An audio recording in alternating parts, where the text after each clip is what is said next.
রব স্বীকার করে এর প্রতি যারা অটল থাকলো, আল্লাহ বললেন তাদের জন্য আমি রহমতের ফেরেশতা নাজিল করবো। দরিকান সুবহানাল্লাহ।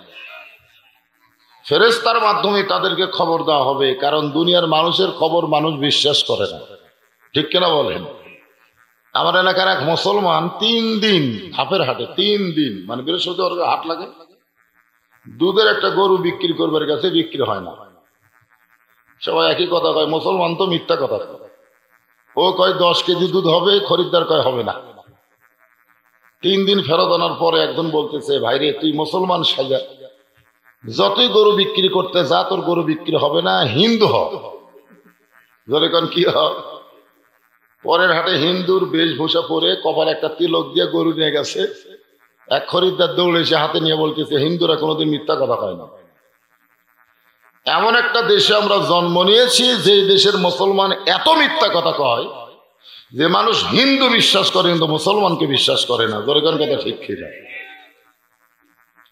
এই জন্য আল্লাহ কোনো মানুষ দিয়ে আমাদের খবর দিচ্ছে না। আল্লাহ বলতেছেন ফেরেশতার মাধ্যমে তাদেরকে জানানো হবে, আল্লাহ তাখাফু, তাদের কোনো ভয় নাই, ওয়ালা তাহজান, তাদের কোনো চিন্তা নাই, ওয়া আবশিরু বিল জান্নাহ, এই দুনিয়ার জীবন ছেড়েই তারা জান্নাতে প্রবেশ করবে।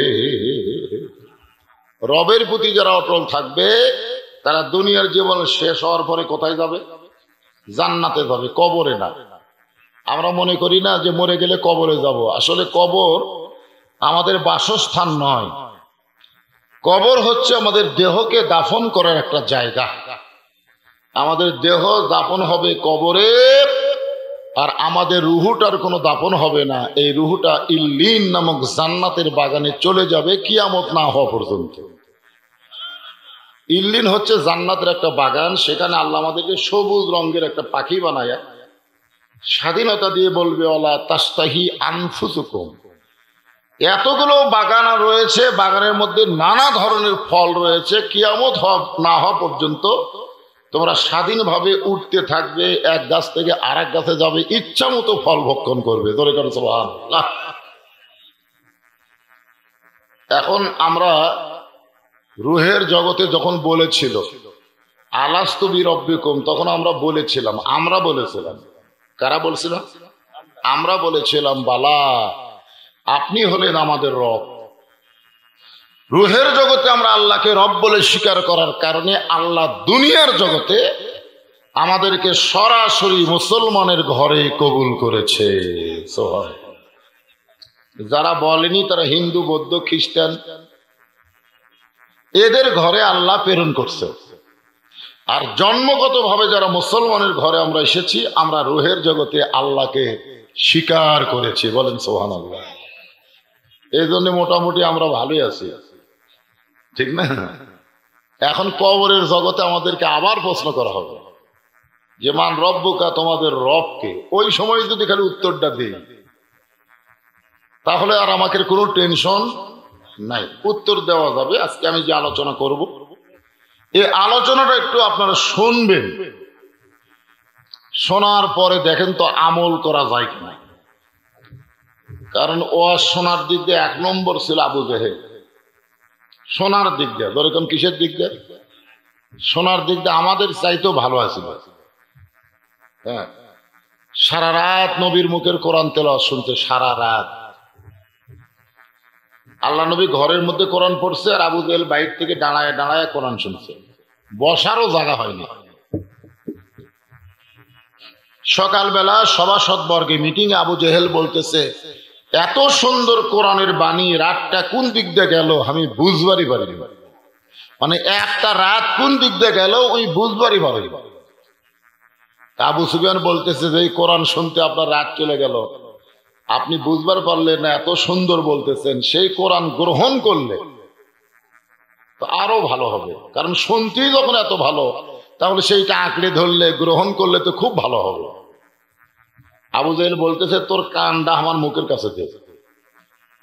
আবু সুফিয়ানকে আবু জেহেল বলতে, তোর কানটা আমার মুখের কাছে দে, কারণ এমন একটা কথা বলবো যেটা জোরে বলা যাবে না, ফিস ফিস করে বলা লাগবে। আবু সুফিয়ান যখন কানটা মুখের কাছে দিচ্ছে, আবু জেহেল বলতেছে, এই কোরআনের চাইতে সুন্দর, দামি, সহি, সত্য কথা আর একটাও নাই। কে বলতেছে? আবু জেহেল। কিন্তু এই কোরআন গ্রহণ করার মধ্যে আমার আপত্তি হলো এই জায়গায় যে আমি যদি কোরআনকে গ্রহণ করি তাহলে আমার ভুয়া নেতৃত্ব আর চলবে না। আজও বাংলার জমিনে আবু জেহেলের মতন যারা নেতা, তারা সবসময় কোরআনের বিরুদ্ধে। জোরে কোন কথা ঠিক কিনা? বর্তমানে যারা ক্ষমতা দখল করে আছে, ক্ষমতা তো পায়নি, দখল করে আছে। জোরে কোন কি করে আছে? এরা মোটামুটি আবু জেহেলের লোক। জোরে কোন কার লোক? আবু জেহেলের লোক। এরা কোনোদিনও চাবে না যে বাংলার জমিনে আল্লাহর কোরআন চালু হোক। জোরে কোন কথা ঠিক কি না? এরা হলো 1 নম্বর কোরআনের শত্রু। জোরে কোন কয় নম্বর? 1 নম্বর। আর এই যে কোরআনের 2 নম্বর শত্রু হচ্ছে ধর্ম নিয়ে যারা ব্যবসা করে। মানে ইসলাম ধর্ম মানে না, কিন্তু ধর্ম নিয়ে ব্যবসা করে। ভোটের আগে দেখবেন মাথার টুপি দিবে, হাতের তসবি নিবে, আর একটা বার খালি ভোট দাও ভাই, তোমাকে পায়ের দিতে আমি সোজা করবার চাই। হায় হায়, মাথার টুপি, পরনে পাঞ্জাবি, হাইলে দাঁড়িয়ে হবে। এক আসরের নামাজ 4 বার পড়বি। তোরে কয়বার পড়বি? যেখানে লোক দেখবি সেখানেই নামাজ, সেখানে নামাজ। এই ধর্ম নিয়ে ব্যবসা করার আর এক দল হলো আল্লাহ ধন নবীর দিয়ে, আল্লাহ আছে গায়েব হইয়া, নবীর ধন খাজা নিয়া শুয়ে আছে আজমিরে, কেউ ফেরে না খালি হাতে, খাজারে তোর দরবারে। এরকম ধর্ম ব্যবসায়ী বাংলাদেশে আছে না নাই? আমার দয়াল বাবার দরবারেতে কেউ ফিরে না খালি হাতে। এই ধর্ম ব্যবসায়ীরা কোনোদিনও চাবে না বাংলার জমিনে আল্লাহর কোরআন চালু হোক, কারণ কোরআন চালু হলে ওদের ধর্মের ব্যবসা চলবে। 3 নম্বর কোরআনের শত্রু হলো পুঁজিপতি। সমস্ত সম্পদের মালিককে, সব কিছুর মালিককে। তাহলে সমস্ত সম্পদের মালিক, এটা আবার নতুন করে আপনাকে বলা লাগবে নাকি? সমস্ত সম্পদের মালিককে। জোরসে বলুন, আরো জোরে। মসজিদের দান বাক্স মুখে রাখতে যাচ্ছে, পকেট ভরা টাকা আছে, পকেট ভরা টাকা আছে। ওই কালে চিন্তা করতেছে 10 টাকা নাই, 10 টাকা নাই। এই 10 টাকা নাই বলে ওই আর পকেটে হাত দিল না, ওই কৌটা বা দান বাক্স ঠেলা দিল। আর একজন টাকা বের করে দেখে যেটা চালা লেয়নি, চালা লেয়নি, পানালা ধরেনি, ওই পুরেন টাকাটা বাক্সের মধ্যে দিল। এরা হলো পুঁজিপতি। এদের পকেটে টাকা থাকবে, কিন্তু ইসলামের পক্ষে এদের টাকা খরচ হবে না। এই পুঁজিপতিরা ইসলামের বিরুদ্ধচারণ এই কারণেই করে, কারণ কোরআন যখন বাংলাদেশে চালু হবে তখন একটা গরিব তার বাড়ি থেকে বের হবে না, বরং ধনীরাই, এই পুঁজিপতিরা টাকা নিয়ে নিয়ে তাদের বাড়ির দরজায় ঘুরবে। কারণ কোরআনের সমাজ চালু হলে সুদ ভিত্তিক অর্থনীতিকে দাফন করে দেওয়া হবে, যাকাত ভিত্তিক অর্থনীতি বাংলার জমিনে চলবে। জোরে কার কথা ঠিক কি না? যার 10 কোটি টাকা আছে, 25 লাখ টাকা গরিবদেরকে না দেওয়া পর্যন্ত তার একটা টাকাও হালাল থাকবে না। আমার কথাকে বুঝলেন? যার 100 কোটি টাকা আছে, তার 2.5 কোটি টাকা গরিবদেরকে না দেওয়া পর্যন্ত তার সম্পূর্ণ টাকা হারাম হয়ে যাবে। তাহলে আল্লাহর কোরআন দিয়ে যখন বাংলাদেশ চলবে, ওই সকল পুঁজিপতিরা আর কানাডা, আমেরিকা, লন্ডনে বাড়ি বানাবার পারবে না। ধরে কোন কথা ঠিক? ওরা চাচ্ছে যে কোরআন যেন বাংলাদেশে চালু না হয়। সর্বসাকুল্যে 3 দল। ধরে কোন কয় দল? এরা কিয়ামত পর্যন্ত কোরআনের বিরুদ্ধচারণ করবে। আমাদের বাংলাদেশে যারাই করে বুঝবেন এই 3 দলের এক দল। ধরে কোন কয় দলের এক দল? এখন আসেন। তাহলে কোরআন শোনার দিক দিয়ে আবু জেহেল কয় নম্বর? জোরে কোন কয় নম্বর? আল্লাহ কোরআনে বললেন সামিনা ওয়া তাআনা। শুধু শুনলে হবে না, এইটাকে আমল করা লাগবে, এইটাকে গ্রহণ করা লাগবে। আবু জেহেল শুনেছে, গ্রহণ করেনি। আবু বকর শুনেছে এবং গ্রহণ করেছে। আমার সামনে এসে কষ্ট করে দিনের কাম বাদ দিয়ে যারা বসলেন, আপনারা অন্তর থেকে বলবেন আপনারা কি আবু জেহেলের লোক না আবু বক্করের লোক? কারা কারা আবু বক্করের দল করবেন? দুই হাত তুলে একটু আল্লাহকে দেখান তো দেখি। লিল্লাহে তাকবীর, মাশাআল্লাহ, হাত নামান, আলহামদুলিল্লাহ। এখন আসেন, যে আয়াতে কারিমা তেলাওয়াত করেছি তার উপরে আমার তাফসীর হবে। আল্লাহ বললেন, ইয়া আইয়ুহাল্লাযীনা আমানুত্তাকুল্লাহা হাক্কা তুকাতিহি ওয়া লা তামুতুন্না ইল্লা ওয়া আনতুম মুসলিমুন।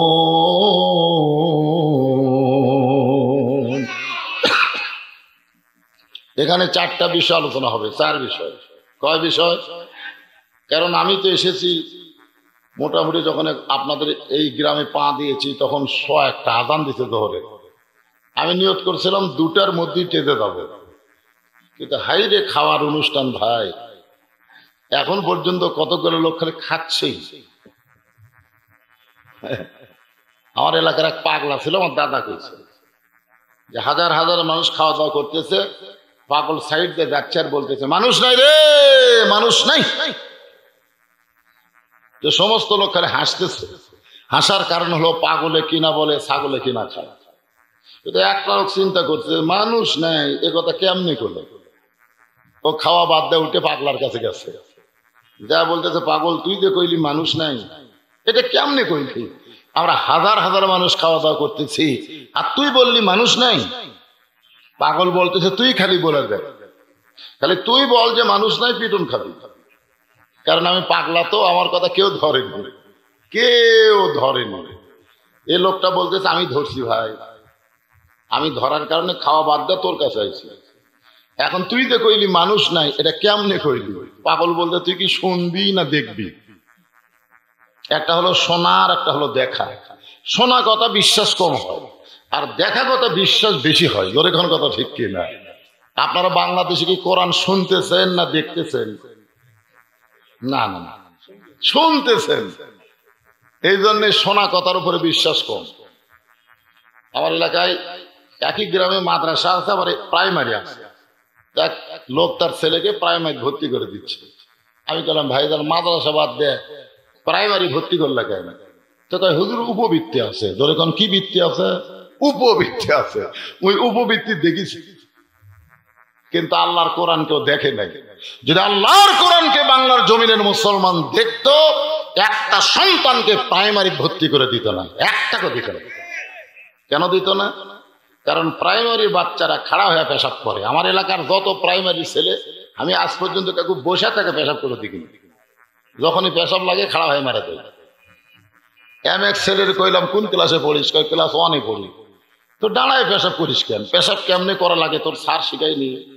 ও তখন হাসি আর চাষা একদিন পেশাব খানার যায় দিকে আমার স্যারই খাড়া হয়ে পেশাব করে, ওর স্যারই বলে খাড়া হয়ে মারে। তাহলে তোরা খাড়া হয়ে পেশাব করিস, পেশাব করে পানি লেসলে নাপাক অবস্থায় থাকি, তোকে শিক্ষা সাইজ কি? তখন বলে চাচা এই বই আমি পড়ি। আর বইয়ে দেখলাম আগডম বাগডম ঘোড়াডম সাদে ঢাক ধরলো ঝাঁঝর বাজে, বাঁচতে বাঁচতে চললো ঢুলি ঢুলি গেল কমলা ফুলি। আপনার বলেন তো এর মধ্যে একটা কথা সত্যি আছে? পরের পৃষ্ঠায় আছে আইরে আইটিয়ে নায়ে ভরা দিয়ে নালে গেল বোয়াল মাছে, তাই না দেখা বোধন আছে।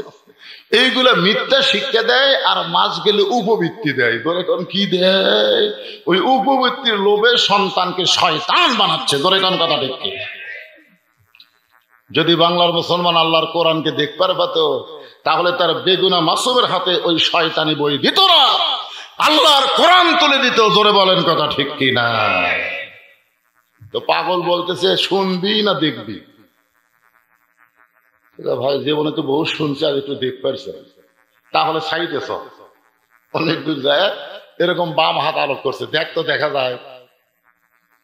ও তাকায় দেখে 15-20 জন মানুষ যারা খাচ্ছে, তার মধ্যে 15-20 জন মানুষ, আর বাদ বাকি সব শিয়াল কুত্তে। ধরে কারণ কি কুত্তে? মানে জোহরের নামাজও পড়েনি, শালা শিয়াল কুত্তা খালি খাচ্ছে। ধরে কোন কথা ঠিক কিনা? আবার শিয়াল কুত্তারা ওয়াজও শুনবি না। ধরে কোন কি শুনবি না? ওই খাইয়াই দেয় চলে যাবি। আপনারা বলেন তো এর মধ্যে মানুষত্ব আছে? নাই। আল্লাহ কোরআনে বলেছেন লাকাদ খলাকনাল ইনসানা ফি আহসানি তাকবীম।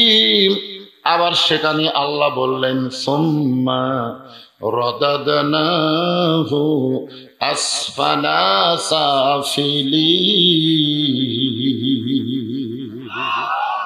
সর্বোত্তম আকৃতি দিয়ে আল্লাহ আমি মানুষ সৃষ্টি করেছি। আবার এই মানুষই কর্ম দোষে পশুর চাইতেও জঘন্য হয়ে যায়, ওই কুত্তা শুকুরের চাইতেও জঘন্য হয়ে যায় এই মানুষ।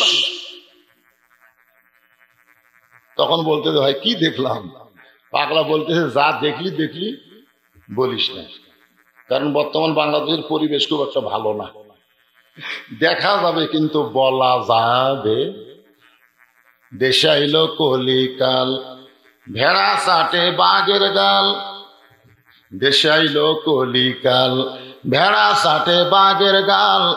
আসল কথা বললে তোমায় জেলে দিবে রে, আসল কথা বললে তোমায় রিমান্ডে নিবে রে। রফিকুল ইসলাম মাদানী ছোট্ট একটা মানুষ, ও আজ আসল কথা বলেছে। গতকাল দেখছেন তার গলার বেড়ি পড়ায়া 2 পাউত শিকল দিয়া নিয়ে যাচ্ছে। এই বাংলাদেশে কোরআনের হক কথা যারা বলবে, আসল কথা যারা বলবে, তাদেরকে বাতিল সরকার রিমান্ডে নিবে, জেলে দিবে। জোরে কোন কথা ঠিক কি না? আসল কথা বললে তোমায় মার ফেলে। পাগল বলছে যা দেখছিস দেখছিস সেটা বলিস না, ওটা খেলে দেখা থাক। আজকে আমাদের মতন কিছু বক্তা আমরা বলবার গেলি আমাকে ওয়াজ বন্ধ হয়ে যায়। যেরকম কি বন্ধ হয়ে যায়? সেদিন থেকে আমি চিন্তা করছি আমি ডাইরেক্ট আর কোনো কথা বলবো না, যা বলবো অ্যাঙ্গেলে। যেরকম কি একটু ব্যাখ্যা কিরকম, কিন্তু হক কথা বলাই লাগবে। যেরকম কথা ঠিক কিনা ভাই? আল্লাহ তাআলা এখানে 4টি বিষয় আলোচনা করছেন। যেরকম কয়টা? 1 নম্বর বিষয় হলো ঈমান। ঈমানদারকে লক্ষ্য করে আল্লাহ বললেন ইয়া আইয়ুহাল্লাযীনা আমানু, যারা আমাকে বিশ্বাস স্থাপন করেছ। আমরা আল্লাহকে বিশ্বাস করি। আল্লাহকে বিশ্বাস করতে গেলে কি লাগবে? ঈমান। আল্লাহ রাসূল বললেন এই বিশ্বাসটাকে ব্যাখ্যা করা হয়েছে 3 ভাবে। 1 নম্বর হলো ইকরার বিল লিসান, জবানে বলতে হবে লা ইলাহা ইল্লাল্লাহ। সবাই বলেন লা ইলাহা ইল্লাল্লাহ। এটা ঝাঁকি দিয়া কর। আপনারা কোন তো লা ইলাহা ইল্লাল্লাহ ঝাঁকি নাই? এই ঝাঁকির চোটে আমি নিজে দেখছি অনেকে বাঁশ বয়া বয়া সামিয়ানাত যায়। কি কোন ঝাঁকি নাই? এই ঝাঁকি মনে হয় আপনারা দেখেননি। লা ইলাহা ইল্লাল্লাহ যেই কইছে, এক মুরিদ মাঝখান থেকে দৌড়ে আসা পীরক পাড়ে ফেলে দিচ্ছে। পীরের পরনে লুঙ্গি আছিল ভাই, লুঙ্গির তলে খালি আন্ডারওয়াল, অর্থাৎ নেংটি থাকার কারণে পীর ইজ্জত থেকে বেঁচে গেছে। সেইভাবে পাড়ে দিতে পীরের পা উপর দিকে উঠছে। কি ঝাঁকি রে! অথচ রাসূলের সময়, সাহাবীর সময়, সলবে সালেনদের সময় এইরকম ঝাঁকির জিকির ছিল না। নতুন বাংলাদেশে আবিষ্কার হচ্ছে। জোরে কোন কথা ঠিক কথা কন না কেন? আমার এলাকার এক হিন্দু মুরব্বী আমাকে বলতেছে বাবা মুসলমানের কলমার দাম আছে। আমি চুম করে বললাম আপনি হিন্দু হয়ে কলমার দাম কেমনে বুঝলেন? স্বাধীনতার সময় এই কলমার জিকির আমার মুখত ছিল, যার কারণে আর্মি আমার গুলি করেনি। মানে আর্মি দেখলে আমি বলতাম লা ইলাহা ইল্লাল্লাহ, লা ইলাহা ইল্লাল্লাহ, লা ইলাহা ইল্লাল্লাহ। তখন আর্মিরা বলতো বিলকুল ঠিক হয় ঠিক হয়। এই কলমা কর কারণে আর্মির হাত থেকে আমি বাইটাকে বললাম দাদা আপনি শুধু মুখে কলমা বলার কারণে যদি আর্মির হাত থেকে বাইসা যান, এই কলমা যদি কলিজার মধ্যে জায়গা দিবার পারতেন, রাসূল বলেছেন তাসদিক বিল জানান, শুধু মুখে বললে হবে না, এই ঈমানটা কলিজার মধ্যে সেট করা লাগবে। কলিজার মধ্যে ঈমানকে কেউ যখন সেট করবে, জাহান্নামের আগুন থেকে আল্লাহ তারে বাঁচায়া দিবে। এই জন্যই 2 নম্বর হচ্ছে তাসদিক বিল জানান। খালি মুখের মধ্যে রাখলে হবে না, কলিজার মধ্যে কি করা লাগবে? সেট করা লাগবে। এখন আসরের নামাজ পড়ছে। কোন নামাজ? আসরের নামাজ পড়ে জমির ধান দেখবার গেছে। ধান দেখবার যায় দেখে ওপর জমির পানি আছে, নিচে ওর জমির পানি নাই। চিন্তা করতেছে, ওপরে পানি চলমল করতেছে, আমারটা পানি নাই, কি করি? তখন চারিদিকে তাকায় দেখে কেউ নাই। আস্তে করে বসে জমির আল কেটে দিচ্ছে।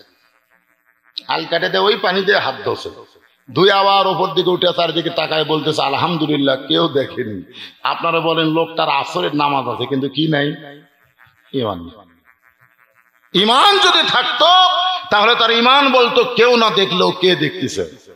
আরো জোরে জোরসে বলুন। আমাদের বাংলাদেশে অনেক বেঈমান, অনেক বেঈমান, তারা নামাজ পড়ে কিন্তু আল্লাহ যে দেখতেছে সবসময় এই বিশ্বাস তারা করে না। জোরে কোন কথা ঠিক কিনা? এরকম আছে না নাই? হ্যাঁ, আমার এক হাজী সাহেব হজ করবার গেছে, হজ করবার যায় কাবা শরীফের পাশে জিকির করতেছে। আপনারা যারা হজ করছেন, হজ তো করছেন নাকি? মাশাআল্লাহ। ওখানে গিয়ে একটা জিকির করা লাগে, লব্বাইক আল্লাহুম্মা লব্বাইক লব্বাইক লা শারিকা লাকা লব্বাইক ইন্নাল হামদা ওয়ান নি'মাতা লাকা ওয়াল মুলক লা শারিকা লাক। ওই হাই সাহেব আবার আওয়ামী লীগ করে। ধরে কোন কি করে?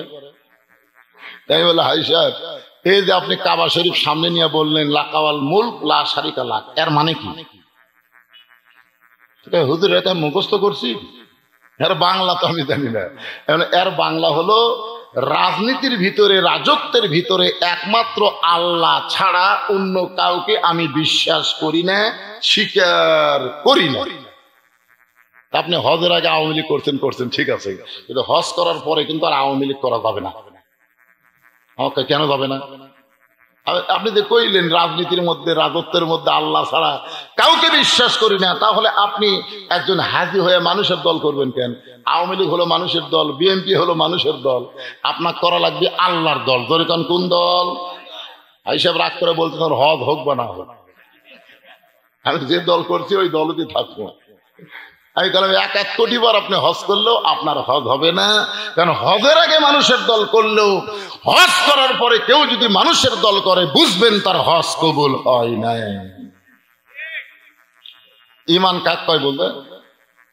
উকিল গিয়ে বলতেছে আপনার তো ফাঁসির রায় হয়ে গেছে, যে কোনো সময় ফাঁসি কার্যকর হবে, কিন্তু যদি বাঁচপারছেন তাহলে রাষ্ট্রপতির কাছে একটা দরখাস্ত লেখেন, রাষ্ট্রপতি দয়া করে যদি আপনাকে মাফ করে দেয় তাহলে আপনার ফাঁসির দণ্ড মওকুফ হয়ে যাবে। ইমানদার মুচকি মুচকি হাসতেছে। উকিল কয় হাসেন কেন? বলে হাসার কারণ হলো আমি আমার জীবনে 3টা রাষ্ট্রপতিকে ক্ষমতা থাকা অবস্থায় মরা দেখছি। কয়জন? তুমি যে রাষ্ট্রপতির কাছে আমাকে প্রাণ ভিক্ষা চাইতে বলতেছো, এইরকম 3টা রাষ্ট্রপতিকে আমি ক্ষমতা থাকা অবস্থায় মরা দেখছি। একটা হলো বঙ্গবন্ধু শেখ মুজিবুর রহমান, একটা জিয়াউর রহমান, একটা জিল্লুর রহমান।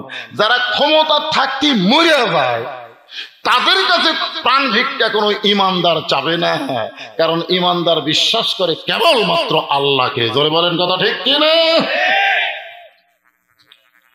এখন উকিল বলতেছে তাহলে আপনার ফাঁসি হবে। ইমানদার মুচকি মুচকি হাসে। উকিল বলে হাসেন কেন? বলে আমার ফাঁসি চুরি করে হচ্ছে, ডাকাতি করে হচ্ছে না, কি করার কারণে? বলে কি কারণে ফাঁসি হচ্ছে আল্লাহ ভালো জানে। এখন ইমানদার বলতেছে ওয়ালা তাকুলু লিমান ইউকতালু ফি সাবিলিল্লাহি আমওয়াতুন বাল আহয়াউ ওয়ালাকিন লা তাশউরুন। আল্লাহর রাস্তায় যাদের ফাঁসি হবে, আল্লাহর ইসলামে আন্দোলন করতে গিয়া বাতিল সরকার যাদেরকে ফাঁসি দিবে, তোমরা বিশ্বাস করো আল্লাহ বলতেছে তাদের মৃত্যু হবে না, তাদের ফাঁসি হবে, কিন্তু তারা মরবে না, বরং তারা চিরজীবন লাভ করে অমর হয়ে জান্নাতে চলে যাবে। আপনারা বলেন তো, খারাপ মানুষকে জেলে রাখলে দিন দিন মানুষ তার কথা মনে থই না ভুলে যায়। এই কথা কর না কেন? ভুলে যায়। কেউ চায় না এই লোকটা জেলের বেড়ে আসুক, মহা ডাকাত রে। ওই খারাপ মানুষের জেলের ধরে দেখবেন 2-4 দিন পর মানুষ ভুলে যায়। আর ভালো মানুষকে অন্যায় ভাবে জেলে রাখলে দিন দিন তার জনপ্রিয়তা বাড়ে না কমে? আমরা বুঝতে পারতেছেন না যে বাংলাদেশে তাদেরকে অন্যায় ভাবে জেলে রাখছে সরকার, তাদেরকে একটা বার ছেড়ে দেওয়া দরকার।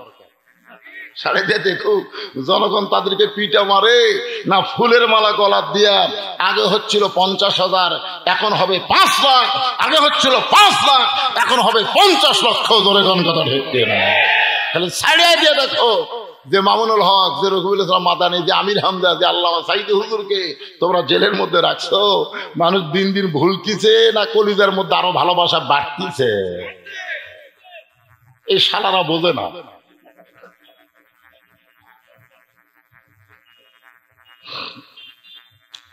এক নম্বর হলো ইমান। সরকার 1 নম্বর কি?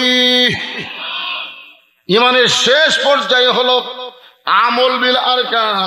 শুধু মুখে কলিজার মধ্যে ইমানকে সেট করলে হবে না, ইমান অনুযায়ী আমল করা লাগবে। এখন ইমানের আমল কি? আমি একটা গান গাই, গাবো? আমার কথা কি আপনারা বুঝবার পারতেছেন? তাহলে ইমানের একটা গান গাই, 2 মিনিট 1 মিনিট লাগবে। ইমানের দাবি যদি কুরবানি হয়, সেই দাবি ঘরে বসে থাকা নয়।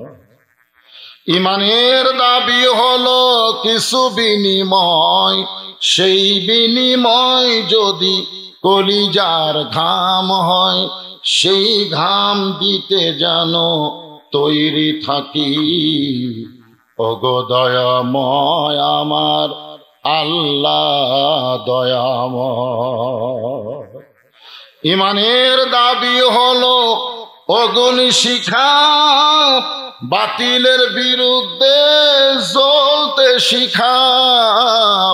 ইমানের দাবি হলো অগ্নি শিখা, বাতিলের বিরুদ্ধে আপোষ করা। আপোষ করা। আজকে যারাই বাংলাদেশি ইমানদার সবাই কিন্তু বাতিলের সাথে আপোষ করে বেঁচে আছে। ধরে কোন কথা ঠিক কিনা? আর পরশুদিন এক মাহফিলে বলছিলাম, ভাই ইমানের দাম বেশি না জীবনের দাম বেশি?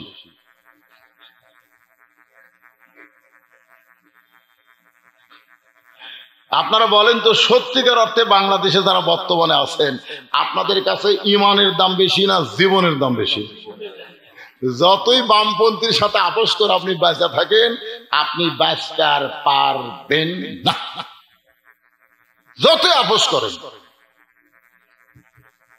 বেঁচে পারবেন? মাইকেল জ্যাকসন 150 বছর বাঁচার জন্য 11টা ডাক্তার নিয়োগ দিয়েছিল। 11 ডাক্তার। বাংলাদেশের টাকায় 3.5 কোটি টাকা প্রতি মাসে বেতন দিত। 150 বছর বাঁচতি, প্রত্যেকটা বিষয়ের উপরে একটা করে বিশেষজ্ঞ ডাক্তার। এরপরেও লোকটা 49 বছরে মারা গেছে।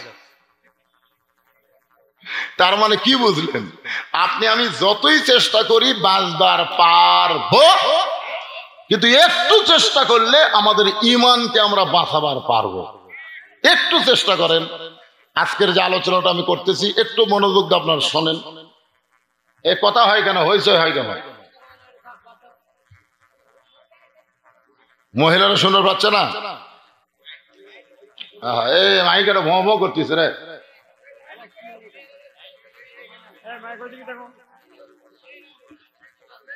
এই মহিলারা না শোনে, না শুনবে, অসুবিধা নেই। আমরা মর্দ গুলাকে ঠিক হই নাকি? 1 নম্বর হলো ইমান। ইমানের উপরে কথা চলতেছে। ইমানকে 3 ভাবে বোঝানো হয়েছে। 1 নম্বর হলো ইকরার বিল লিসান, জবানে বলতে হবে লা ইলাহা ইল্লাল্লাহ। এ বউ করা শুরু হলো, আর বুঝতেছে না, রবার্টের নাই এখানে, শেষে এটা পুড়ে দেবে। 2 নম্বর হলো তাসদিক বিল জানান, কলিজার মধ্যে ইমানকে সেট করা লাগবে। 3 নম্বর হলো আমল বিল আরকান, আমি যে ইমানদার এটা আমলের মাধ্যমে প্রকাশ করা লাগবে।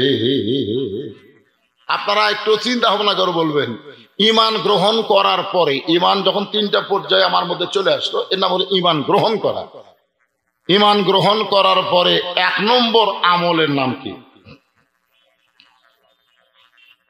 বুঝতে পারতেছে না? ইমান গ্রহণ করার পরে যত আমল আছে, আমল তো বহু আছে, তার মধ্যে 1 নম্বরের নাম কি? নামাজ। এই যে সবাই বলছেন এক নম্বর আমলের নাম হলো নামাজ। এই নামাজ সম্পর্কে রাসূল বলেছেন লা সালাত আলা দ্বীন, যার নামাজ নাই তার কোনো ধর্ম নাই। যে ব্যক্তি নামাজ পড়ে না তার কোনো ধর্ম। লা সালাত আলা ঈমান, মারাত্মক কথা। যার নামাজ নাই তার ওই যে এতক্ষণ যে ঈমানের ওয়াজ করলাম, রাসূল বলেছে লা সালাত আলা ঈমান, যার নামাজ নাই তার ঈমানই নাই। বাইনাল আবদি ওয়াল কুফরি তরকুস সালাত, বান্দার কাফেরের মধ্যে পৃথক করার জিনিস তার নামই হলো নামাজ। যারা নামাজ পড়বে তারা হবে আল্লাহর বান্দা, আর যারা নামাজ পড়বে না তারা হলো কাফের। এই মুহূর্তে সবাইকে বলা লাগবে, কারা কারা জোহর নামাজ পড়েননি তারা হাত তুলবার বলতেছি না, আপনারা সবাই বলবেন। আমি যেই বলবো বেনামাজি আপনারা জবান খুলে বলবেন কাফের। মান তারাকা সালাতু মুতাম্মিদান ফাকাত ফাকাত কাফারা। এক ওয়াক্ত, 5 ওয়াক্ত না, এক ওয়াক্ত নামাজ ইচ্ছা করে বাদ দিল, সে আল্লাহর সঙ্গে কুফরি করলো। এজন্য আমি যে বলবো বেনামাজি আপনারা জবান খুলে বলবেন কাফের। বলতে পারবেন না বেনামাজি কাফের। এই সামনে কার কয়টা কয়, পিছনে আর কথা কয় না রে। আমি যেই বলবো বেনামাজি আপনারা জবান খুলে বলবেন কাফের, বেনামাজি। আরো জোরে জোরসে বলুন। যারা নামাজ না পড়েও কাফের উচ্চারণ করলেন, ফেরেশতা বলতেছে আল্লাহ এরা তো জোহর ফজর পড়েনি, তারপরে যে কাফের কাফের কইল। আল্লাহ কইলে কাফের বলার কারণে অন্তরে যদি একটু আত্মা করলা, একটু ভয় হয়, আর সেই ভয় করার কারণে আসর থেকে যদি নামাজ শুরু করে, আসরের নামাজ থেকে বাকি জীবন পর্যন্ত তাকে নামাজই কবুল করলাম। আগে বেনামাজি ছিল, আমি আল্লাহ সব মাফ করে দিলাম। এই জন্য কাফের বললে কোনো সমস্যা নাই। এখন আসেন, আজকে আমাদের বাংলাদেশে অনেকে আছে শুধু জুমার নামাজ পড়ে, শুধু জুমার নামাজ পড়ে, 5 ওয়াক্ত পড়ে না। অনেক গ্রামে মসজিদ দোতলা হচ্ছে। আমাকে বলে হুজুর আপনি এত টাকা কামাই করেন, কিছু টাকা দেন। আমি বললাম কি করবেন? কয় মসজিদ দোতলা করতেছি। কি জন্য মসজিদ দোতলা করতেছেন? কয় এত মুসল্লি হুজুর, মসজিদের ভিতর আর জায়গা হয় না, এজন্যই দোতলা। আলহামদুলিল্লাহ নামাজি বাড়তেছে। তো ফজরের খবর কি? তো বলতে হুজুর এক কাতারে হয় না। জোহরের খবর কি? কয় এখন যে কাজ কামের দিন, জোহরে মুসল্লি পাওয়া যায় না। আসরের খবর কি? কয় হাট বাজারে চলে গেছে হুজুর। মাগরিবের খবর কি? কয় এক কাতার। এশার খবর ফজরের মতোই। তাহলে তোমার মসজিদে কয় কাতার আছে? কয় 9 কাতার। তো এখন পর্যন্ত তোমার মসজিদে এক কাতারই মুসল্লি হয় না, তাহলে দোতলা করবে কেন? তখন বলতেছে যে জুমার দিন সবার শেষে আসা আগে যায়, ওই শালাকের জন্য দোতলা করতেছি। এই জুমার দিনে সবার শেষে আসা আগে যায়, এরা কিন্তু মুসল্লি না, এরা হলো শালা। ধরে করে এরা কি? আমাদের বগুড়াতে বইয়ের ছোট ভাইকে শালা কয়। আপনাকে এলাকার খবর কি? হ্যাঁ, এই লোকটাও শালা বলেছে, কিন্তু আল্লাহ বলতেছেন ফাওয়াইলুল লিল মুসাল্লিন আল্লাযীনা হুম আন সালাতিহিম সাহুন আল্লাযীনা হুম ইরাউন ওয়া ইয়ামনাউনাল মাউন। আল্লাহ বলবে হাসরের ময়দানে, এই যারা 5 ওয়াক্ত নামাজ পড়ো নাই, খালি জুমার নামাজ পড়ছো, তোমরা জান্নাতে যাও, যাও তোমরা জান্নাতে যাও। তখন জুম্মা পার্টি খুশি হয়ে জান্নাতে দৌড় মারবে, কিন্তু যায় দেখবে জান্নাতের দরজার দিহেল একটা তালা। বলবে আল্লাহ আপনি আমাকে জান্নাত দিলেন, তো জান্নাতের দরজার তালা কেন? আল্লাহ বলবে চাবি তোদের কাছে আছে, খুঁজে দেখ।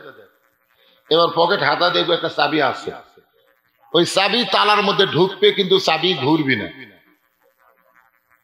আল্লাহ চাবি তো ঢুকলো কিন্তু ঘরে না তো। আল্লাহ কয় দেখ তো চাবিতে 5টা দাগ আছে কিনা। 1 নম্বর দাগ হলো ফজর, 2 নম্বর জোহর, 3 নম্বর আসর, 4 নম্বর মাগরিব, 5 নম্বর এশা। এই দাগগুলো দেখা যায় তো না, আমাদের চাবি তো কোনো দাগ নাই। আল্লাহ কয় পাগলা, ওই তালার মধ্যে 5টা দাগে দাগে মিল হবি, তারপর এরকম চানা দিলি কুট্টুস করে খুলবি। তো তোর কে দাগ নাই কেন? আল্লাহ আমরা খালি জুম্মা পড়ছি তো 5 ওয়াক্ত পড়িনি। আল্লাহ তখন বলবে জান্নাত দেখাই তোরকে শেষ, ঢোকা হলো না। তো যারা বর্তমানে জুম্মা পড়তেছেন 5 ওয়াক্ত পড়তেছেন না, এরা আল্লাহ রহমতে জান্নাত দেখবার পাবেন কিন্তু ঢুকতে পারবেন না। এখন আপনারা বলেন খালি জুম্মা পড়বেন না 5 ওয়াক্ত পড়বেন? 5 ওয়াক্ত নামাজ যখন আদায় করবেন আল্লাহ বললেন ইন্নাস সালাতা তানহা আনিল ফাহশাই ওয়াল মুনকার, একমাত্র নামাজই পারে মানুষকে যাবতীয় খারাপি থেকে বাঁচায় দিতে। নামাজই পারে মানুষকে সমস্ত অশ্লীলতা খারাপি থেকে হেফাজত করতে। তাহলে সেই নামাজ আমাদের দরকার আছে না? না। হ্যাঁ, এখন আসেন 4টি বিষয়। 2 নম্বর বিষয় পুরুষ মানুষের জন্য হলো নামাজ। আর আমার মা বোনেরা যারা পর্দার অন্তরে বসে আছে তাদের জন্য 1 নম্বর নেক আমল কিন্তু নামাজ না, তাদের জন্য 1 নম্বর নেক আমলের নাম হলো পর্দা। ধরে বলেন নাম কি? আমাদের জন্য কি? আমাদের জন্য এক আমল বিল আরকান, খেয়াল করবেন। আমাদের 1 নম্বর আমল হচ্ছে নামাজ, আর মেয়েদের 1 নম্বর আমল হলো পর্দা। পর্দা যদি না থাকে মেয়েদের কোনো আমল আল্লাহর দরবারে কবুল হবে না। আমার অনেক মা বোনেরা আইছেন শুনবার, তারা নাকি শুনবার পাচ্ছে না, তাহলে তো সমস্যা হয়েছে। মাশাআল্লাহ, এই একটু মনোযোগ দেন। কতগুলা মেয়ে মানুষ দরজার দাঁড়িয়ে আছে। কার দরজায়? সাইদাতুন নিসাই আহলিল জান্নাহ ফাতেমাতুজ জোহরা।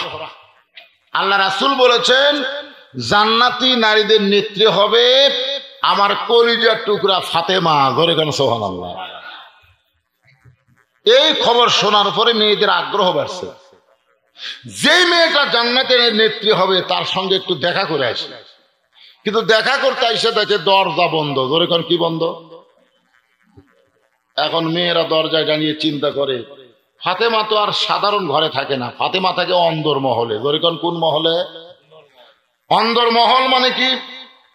প্রত্যেকটা মুসলমানের বাড়ির একটা দরজা আছে, এই দরজা দিয়ে পাইকারি হারে সবাই ঢুকতে পারবে, কিন্তু মেয়েরা যেই জায়গায় থাকবে সে জায়গায় সবাই ঢুকতে পারবে। এই জন্য মেয়েদেরকে রাখতে হবে কোথায়? অন্দর মহল। আপনারা অন্দর মহল বোঝেন? ইমাম গাজ্জালীকে প্রশ্ন করা হলো হুজুর অন্দর মহল মানে কি? উনি বললেন অন্দর মহল মানে কবর। সমস্ত ছাত্র চমকটে বলে অন্দর মহল কবর কেমনে হয়? ইমাম গাজ্জালী বললেন যে একটা মেয়ে মানুষ মারা গেলে তার লাশ ধরে কবরে যারা নামাবার পারবে কেবলমাত্র তারাই অন্দর মহলে প্রবেশ করতে পারবে। এখন আপনারা বলেন একটা মেয়ে মানুষ মারা গেলে তার লাশ ধরে কারা কবরে নামার পারে? শালি মরে গেলে দুলা ভাই পারবে মনে হয়, চাচাতো ভাই, মামাতো ভাই, খালাতো ভাই, কোন ভাই অন্দর মহলে যাওয়া যায়? খালি একটা ভাই পারবে, সেটা হলো একই মায়ের উদরের সহোদর ভাই। তো মেয়েরা দেখতেছে দরজা বন্ধ, কি করবে? তো দেখে সামনে একটা বাচ্চা দৌড়াদৌড়ি করতেছে।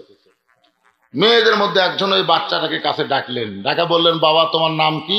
বলে আমার নাম হলো হোসাইন ইবনে আলী। যেই বলছে আমার নাম হোসাইন ইবনে আলী, সঙ্গে সঙ্গে মেয়েরা বুঝবার পারছে এই ছেলেটাই হলো ফাতেমার সন্তান। বাবা হোসাইন আমরা তোমার মায়ের সঙ্গে দেখা করবার চাই, আমরা তোমার মায়ের সঙ্গে দেখা করবার চাই।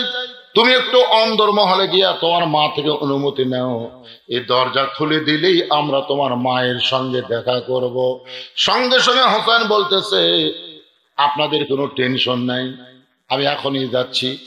এই কথা বলে ছোট্ট বাচ্চা হোসেন খেলাধুলা বন্ধ করে দিয়ে মায়ের সঙ্গে দেখা করার জন্য অনুমতি নেওয়ার জন্য যখন দৌড় মারতেছে, যে ঘর টপকায়া অন্দর মহলে যাইতে হবে ওই ঘরের মধ্যে হযরত আলী তখন কোরআন তেলাওয়াত করতেছে।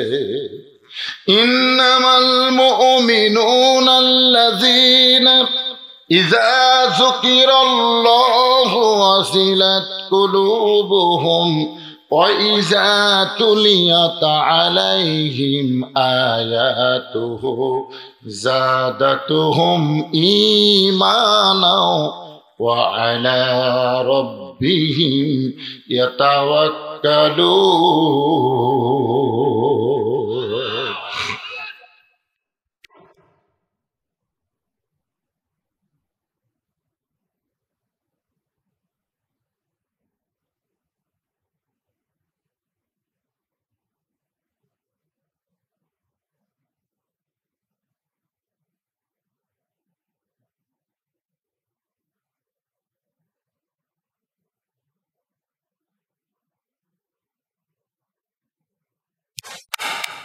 কারণ কি?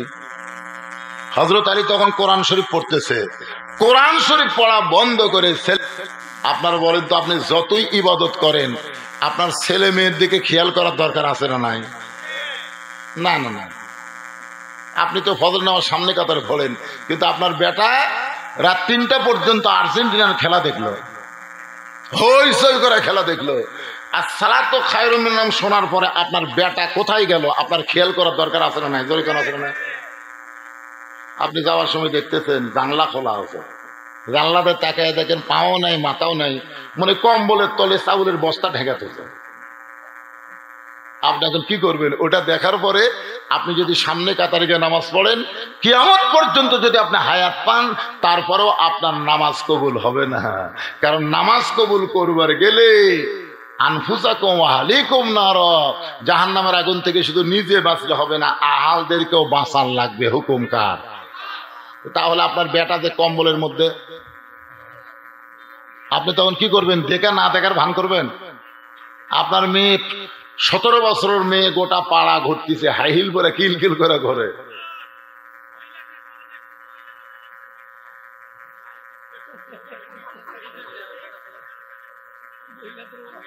আরে মহিলার ওয়াজি তো হচ্ছে এখন। এখন চিন্তা করেন 17 বছরের একটা মেয়ে গোটা গ্রাম ঘুরে বেড়ায় বেপর্দা, এই মেয়েটা হলো আপনার মেয়ে, আপনার দেখার দরকার আছে না নাই? যেরকম আছে না নাই? আপনি একটু দেখেন, আল্লাহর নবী দেখেছেন ঘরের মধ্যে নবী ঢুকে দেখে ফাতেমা 9 বছরের ছোট্ট মেয়ে। 9 বছরের মেয়ে কত বড় হয়? হাতের মধ্যে 2টা ছুরি দিয়ে মুচকি মুচকি হাসতেছে। আল্লাহ নবী দেখার সঙ্গে সঙ্গে ঘর থেকে বাইরে গেলেন। ফাতেমা চমকে উঠলো, যেই বাবা ঘরের মধ্যে ঢুকে আমাকে মা মা বলে আদর করে, সেই বাবা কেন বাইরে গেল? বারান্দায় গিয়ে দেখে নবীর চোখ দিয়ে দর দর করে পানি পড়তেছে। ফাতেমা ডাকতে বলে, বাবা কি দুঃখ আপনার মনে, এমন করে কেন কাঁদতেছেন? আল্লাহ রাসূল বলে, ফাতেমা যে দুনিয়াতে সাজবে মা, আল্লাহ তার আখিরাতের শ্বাস কমায়া দিবে। বেশি ওয়াজ করা লাগে নাই। সাথে সাথে ফাতেমা হাতের চুরি খুলে মাটির ফাইলে দেয়। নবী দৌড়ে গিয়ে চুরি 2টা করে জামার পকেটে ঢুকায়। ফাতেমা ডাকতে বলে, বাবা যেই চুরি হাতে দেওয়ার কারণে আপনি ঘরের মধ্যে ঢুকলেন না, বারান্দায় দাঁড়িয়ে দাঁড়িয়ে কাঁদতেছেন, সেই চুরি ফাইলে দিলাম, পকেটে কেন ঢুকালেন? আল্লাহ রাসূল বলে, ফাতেমা মনে কষ্ট নিস না মা, একটু ধৈর্য ধর, একদিন তোর নাকে ফুল পরানো হবে, একদিন তোর কানে দুল পরানো হবে, একদিন তোর গলায় মালা পরানো হবে। ফাতেমা বলে, বাবা সেই দৃশ্যটা কবে? আল্লাহ রাসূল বললেন, যেদিন তোমার বিবাহ হবে। নবী বললেন, ফাতেমা মেয়েরা কেবলমাত্র এক ব্যক্তির জন্য সাজতে পারবে, সেই ব্যক্তি হলো তার স্বামী। স্বামী ছাড়া অন্য কোনো পুরুষের জন্য মেয়েরা সাজগোজ করতে পারবে না। তাহলে আপনার মেয়ের যে বিয়ে হয়নি, আপনার মেয়ে সাজা গুজা গোটা গ্রাম ঘুরে বেড়ায়, বাবা হিসেবে আপনার দেখার দরকার আছে না? আলী কি পড়তেছে? কোরআন শরীফ পড়তে পড়তে কোরআন পড়া বন্ধ। বাইরে দৌড়ে দৌড়ি করতেছিস ভালো, ঘরের মধ্যে ঢুকে মায়ের ঘরে ঢুকতে যাস কেন? হোসেন বলতেছে, আব্বু আপনি জানেন না তো, দরজাত কতগুলো মেয়ে মানুষ দাঁড়িয়ে আছে, তারা আমার মায়ের সাথে দেখা করবে। আমার মা দেখা করার অনুমতি দিবে কিনা, সেই অনুমতি নেওয়ার জন্য আমি মায়ের কাছে যাচ্ছি। হয়তো আলী বললেন, তোর বয়স কত? তো হোসেন বলতেছে, আমি তো বয়সের খবর জানি না। বলে, এই জন্যই তো তোর থামাছি পাগলা, এই জন্যই তোরে আমি থামাইছি, কারণ তোর এখন 4 বছর চলতেছে। 4 বছর বয়সে যখন তখন সন্তান মায়ের ঘরে ঢুকতে পারবে না। 2 বছরের বাচ্চা যখন তখন মায়ের ঘরে ঢুকতে পারবে, কিন্তু 4 বছর হলে আর পারবে না। খুব খেয়াল করবেন। আল্লাহ রাসূলের হাদিসে বলা হয়েছে, আপনার বাচ্চা যদি 2 বছর হয়, আপনার বাচ্চা ঘরের মধ্যে চেতন থাকলেও আপনি বউকে আদর করে পারবেন, চুমা খাওয়াতে পারবেন, বুকুর ধরে পারবেন, অসুবিধা নাই। কারণ 2 বছরের বাচ্চা খালি দেখবার পারবি, বুঝবার পারবি না।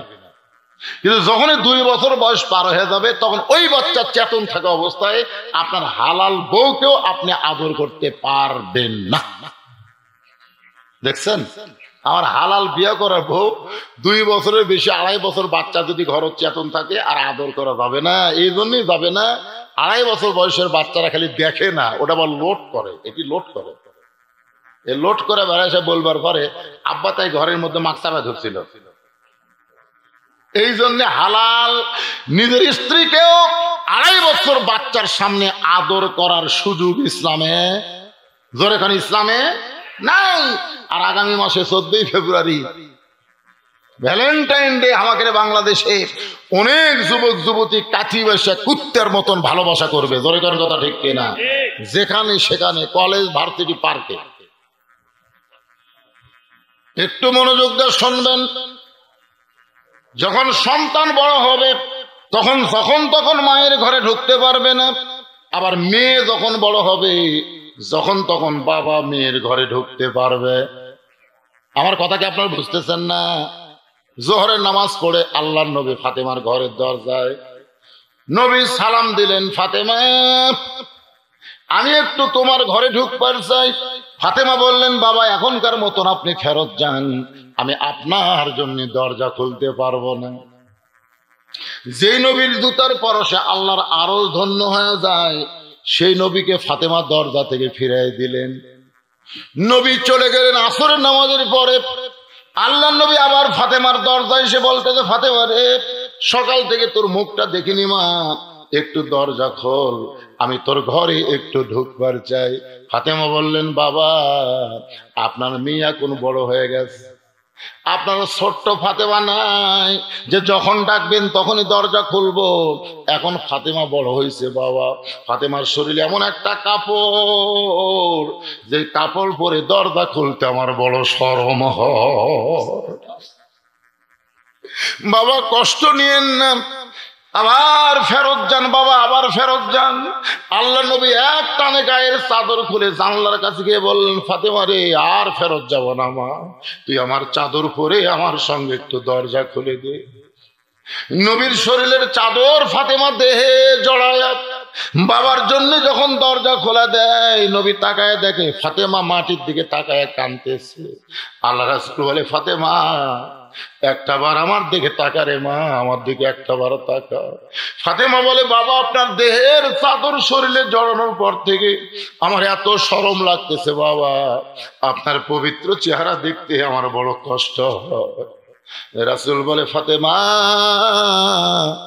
আজকে তোর এত সুন্দর লাগতেছে মা, তুই মনে হয় চোখের তলে সুরমা ব্যবহার করেছিস। ফাতেমা মুচকে হাসিতে বলে, বাবা আজকে 3 দিন হলে না খাওয়ার কারণে আমার চোখের নিচে কালিমা পড়েছে বাবা, আমি সুরমা ব্যবহার করি নাই। সঙ্গে সঙ্গে নবী ফাতেমার হাতটা ধরে একটা চুমু দিয়ে বললেন, ফাতেমা 33 বার সুবহানাল্লাহ, 33 বার আলহামদুলিল্লাহ, আর 34 বার আল্লাহু আকবার আমল করমা, তোকে দেওয়ার মতো আমার কিছুই নাই। এই আমল যদি করতে পারি দুনিয়ার জীবন তোর কষ্ট হবে, দুনিয়া থেকে যাওয়ার সঙ্গে সঙ্গে 8টা জান্নাত আল্লাহ তোরে দিয়ে দিবে। তাহলে কি বুঝলেন? মেয়ে যখন বড় হবে তখন বাবা ইচ্ছা মতো মেয়ের ঘরে ঢুকতে পারবে না। আবার ছেলে যখন বড় হবে তখন ছেলে ইচ্ছা মতো মায়ের ঘরে ঢুকতে পারবে না। আলী বলতে, হোসাইন এখন তোমার 4 বছর বয়স, এখন যখন তখন মায়ের ঘরে ঢুকতে পারবে না, আসো আমার কাছে। হোসাইন যেই হযরত আলীর কাছে গেছে, এমন সময় হযরত আলীর হাতে ছিল আল্লাহর কোরআন। সুবহানাল্লাহ। যে কোরআন তেলাওয়াত করতেছিল ওই কোরআনটা হোসেনকে বলতেছে, ধর। দেখেন, বাবা তার ছেলেকে বলতেছে কোরআন শরীফ ধর, হোসেন বলতেছে দেন। আলী চমকে উঠছে, ওরে বাবা রে, এ ছোট মানুষ, আমি বলতেছে কোরআন শরীফ ধর, আর সঙ্গে সঙ্গে বলতেছে দেন। বুঝবার পারছে এই মালটা আমার মায়ের পেট থেকেই পবিত্র হয়ে জন্ম নিয়েছে। সুবহানাল্লাহ। আর পবিত্র কেমনে থাকতে হয় ওর মা ওরে শিখাইছে। সুবহানাল্লাহ কর না কেন? সন্তানের সবচাইতে বড় ওস্তাদ হলো মা। মা এই যে দৌড়াদৌড়ি করতেছে, রাস্তাঘাটে ঘুরতেছে, কোরআনের মাহফিলে ওদের দেখেন খাড়া হয়ে এই সন্তানেরা দাঁড়ায় দাঁড়ায় ওয়াজ শুনতেছে, আর ওই যে সন্তানগুলো রাস্তা ঘুরতেছে। এর কারণ কি জানেন? কারণ হলো রাস্তার যারা ঘুরতেছে এরা মায়ের সন্তান, যারা বসে আছে দাঁড়ায় আছে এরাও মায়ের সন্তান। কিন্তু এরা কোরআনের আওয়াজ শুনে এরা লড়বার পারলো না, পাগলের মতন দাঁড়িয়ে বসে থেকে ওয়াজ শুনতেছে, আর এরা খালি ঘুরতেছে। কারণ কি? এক ছেলে আমাকে কইছে, হুজুর 11 মাস আমার খিদে কম, কিন্তু রোজার চাঁদ উঠলে খিদে বেড়া যায়। এর কারণ কি? এর কারণ জানবার গেলে তোর মার কাছে যা। তোর মাকে বাঁচা বেঁচে আছে, তোর মার কাছে যা। ও মায়ের কাছে গিয়ে বলতেছে, মা 11 মাস আমার খিদে কম, রোজার মাসে চাঁদ উঠলে আমার খিদে বেড়া যায়। কারণ কি? মাও বলতেছে তোর দাদি এই সর্বনাশ করছে, তোর দাদি। তুই যখন আমার পেটে আসলি তখন তোর দাদি রোজার মাসে বললো, বৌমা বৌমা রোজা কিন্তু এই বছর থাকা চলবে না, এই বছর রোজা থাকা চলবে না, কারণ রোজা থাকলে আমার পেটে নাতি শুকে যাবে। খালি তুই কি তাজা থাকার জন্য আমি রোজার মাসে খাসি, তুইও পেটের মধ্যে খাসি, যার কারণে বার হওয়ার পরে তোর খাওয়ার অভ্যাস আছে। এই জন্য নেপোলিয়ন বলেছে, একটা ভালো সন্তান যদি চাও, ভালো একটা মায়ের দরকার। পেটত বাচ্চা নিয়ে মা গোটা পাড়া ঘুরিছে, ওরা তো ঘরুনি ব্যারাম পেটের মধ্যেই পাশে। জোরে কোন কথা ঠিক কিনা? এরা কোরআনের মাহফিল বুঝতে পারবে না, যাদের মা ভালো না, এতে পেট ভালো না। জোরে কোন কি ভালো না? কথা কর না যায়। মা যদি ভালো হয়, পেটের সন্তান আল্লাহর ওলি হয়ে যায়। জোরে কোন সুবহানাল্লাহ। হয়তো আলী বলতেছে আলহামদুলিল্লাহ। আমি যেই বলছি কোরআন ধর, হোসাইন তো বলতে পারত, আব্বু আমার শরীর ঠিক নেই, আমার শরীর ঠিক নেই, আমি খাড়ায় পেশাব করছি, আব্বু আমি পেশাব করে পানি লইনি। এ কথা বলছে। দেন মাদ্রাসার একটা বাচ্চাকে আপনি যদি বলেন কোরআন শরীফ ধরো, বাচ্চা বলবি দেন। প্রাইমারির একটা বাচ্চাকে যদি বলেন কোরআন শরীফ ধর, তখন বলবে আমার তো শরীর ঠিক নেই। আমি কোন মাদ্রাসার বাচ্চাকে দাঁড়ায় পেশাব করতে দেখিনি, আমার জীবনে কোন মাদ্রাসার বাচ্চাকে পেশাব করে পানি লেয়নি, এই দৃশ্য আমি দেখিনি। পেশাব করে খালি পানি, আগেই পানি। আমার মাদ্রাসার এক ছাত্র করে, আমি হুজুরকে ডাক দিয়ে বললাম, এত কাশ পেশাব খানার কাছে দুর্গন্ধ লাগ দিয়ে ঢুকবে। হুজুর এটা তো আসল কাশ না হুজুর, এটা হলো পেশাব নিংড়ানোর কাশ। আমি বের হয়ে বললাম, কে রে ভাই এত আবার কাশলি কেন? আমার সন্দেহ হচ্ছিল যদি আটকা থাকে, কাজ দে বাইর করে পানি খরচ করলাম, এখন উজু করবো। উজু করবি কেন? হুজুর আপনি জানেন না, এত বড় মৌলবি আপনি জানেন না, আমরা আল্লাহর কোরআন শরীফ পড়ি হুজুর, এটা ধরবার গেলে নিজের শরীর আগে পবিত্র করা লাগে। সুবহানাল্লাহ না কেন?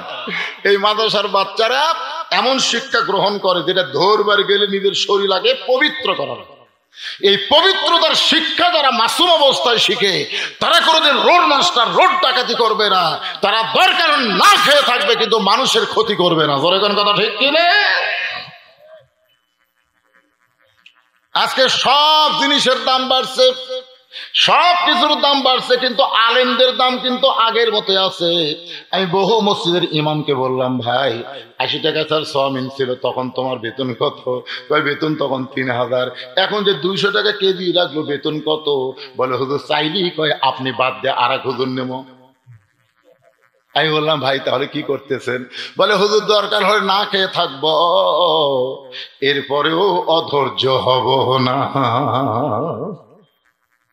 এই মাসুম অবস্থায় আল্লাহর কোরআন শরীফ স্পর্শ করতে করতে আল্লাহ তাদের চরিত্র এত সুন্দর করে দিছে, অল্পর মধ্যেই তারা বরকত পায়। জোরে কারণ সুবহানাল্লাহ।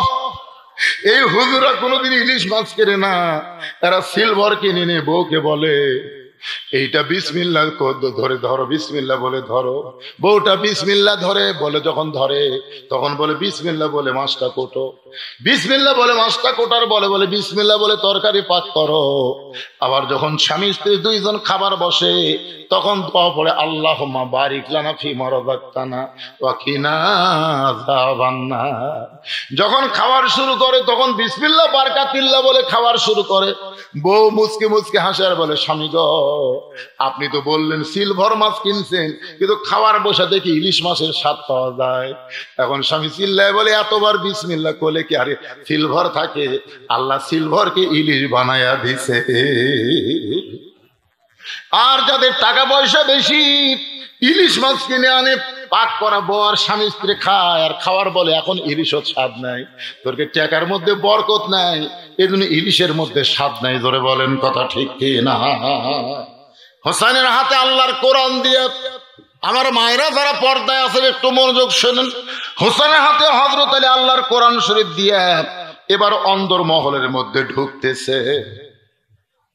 কোরআন শরীফ কাক দিছে? খেয়াল করে শোনা লাগবে। পুরুষের 1 নম্বর নামাজ, নারীদের 1 নম্বর হলো পর্দা। আসলে তুলে দিয়েছেন দেরি করে, তো কমপ্লিট ওয়াজ পাওয়া খুব কঠিন। আমি যেখানে এরপর দিনে মাহফিল নেবো, আমি একবারে শর্ত করে দেবো যে 2টার সময় আমার টেজর দেওয়া লাগবে, যদি পারিস তাহলে দাওয়াত দে। কারণ এত দূর থেকে এসে আমারও মন ভরে ওয়াজ হবি না, আর আপনারা একটা কমপ্লিট ওয়াজ না শুনে চলে যাবেন, খারাপ লাগবে না? না বলবো তো ঠিকই। দরকার আজকে আসরের নামাজ 4:30টায় হবে, অসুবিধা আছে? না না, 4:30টার পরে গেলে আবার জনগণ ফতুয়া দিবি যে নামাজ আগে না ওয়াজ আগে, ফতুয়া দিবি না হুজুর? চারিদিকে নামাজ হয় আর হুজুর ওয়াজ মারে। কত ফতুয়া পাটি আছে ভাই, খালি ফতুয়া। হুজুরের উপর এত ফতুয়া। একই ছেলের 3টা মাস্টার, এক ছেলের 3 মাস্টার। ইংরেজি মাস্টারকে 3000 টাকা মাস দেয়, ওই ছেলের বাংলা অঙ্কর মাস্টারকে 2000 টাকা মাস বেতন দেয়। ওই ছেলের হুজুর কোরআন শরীফ পড়ায় 3 মাস, এখন পর্যন্ত বেতন নাই। একই ছেলের মাস্টার কয়টা? 2টার বেতন প্রতি মাসে ক্লিয়ার।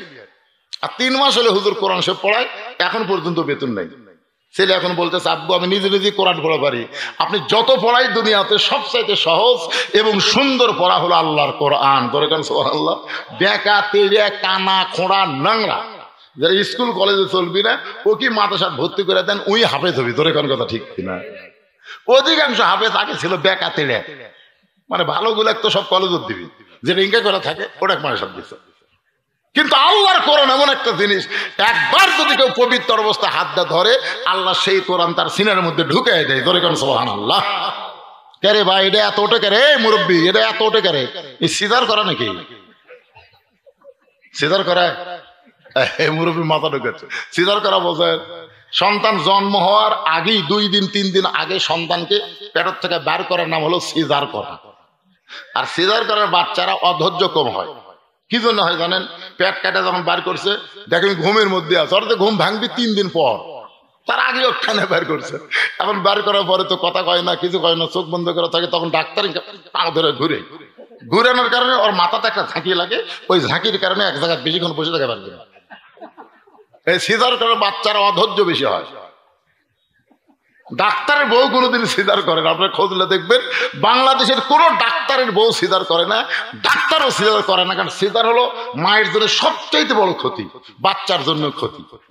এই জন্য কোনো ডাক্তারের বউ কি করে না? সিজার করে না। আর মৌলবীর বাড়ির কোনোদিন মিলাদ হয় না, আপনার খেয়াল করে দেখবেন।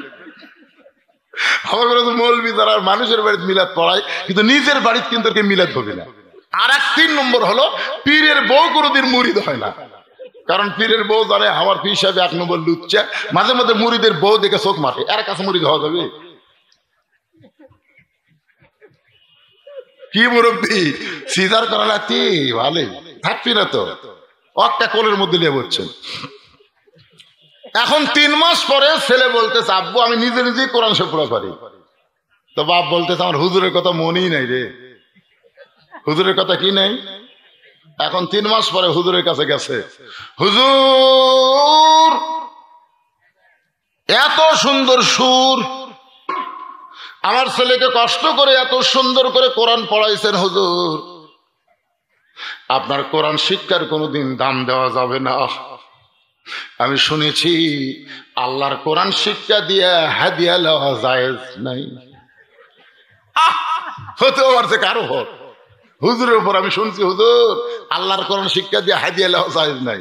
এই বর্তমান সরকার ও জালেম সরকার প্রাইমারি প্রতি মাসে 1000 কোটি টাকা বেতন দেয়। জোরে কথা কন না কেন?